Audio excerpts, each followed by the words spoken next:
On expected lines, Reserve Bank cut repo rate by 25 basis points. Governor Rajan said they will stay accommodative in policy stance going forward. Let's take it across to Supriya Srinath.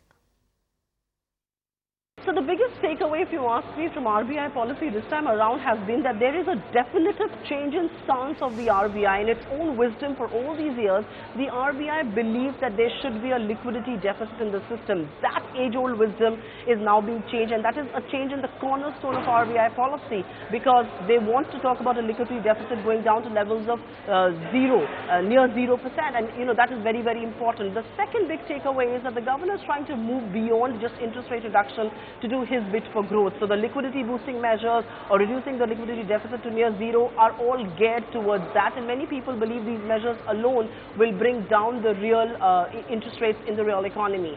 Away from that, I think the governor is extremely convinced with what North Block is doing so far. He's talking about fiscal deficit consolidation being commendable. That's the word the policy uses. He also believes it has paved the way for disinflation. What the governor is losing a lot of sleep over is the 7th pay panel recommendations.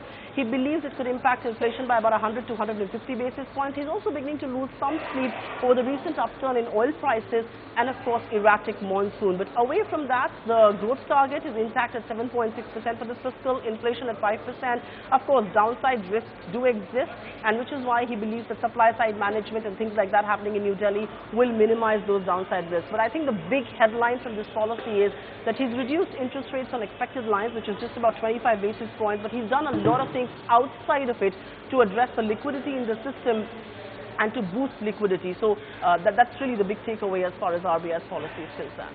Find us on Facebook at facebook.com/ETNow, and don't forget to click the like button. You can also follow us on Twitter at ETNowLive. To stay updated with all our programming, hit the subscribe button on our YouTube channel by logging on to youtube.com/user/ETNow.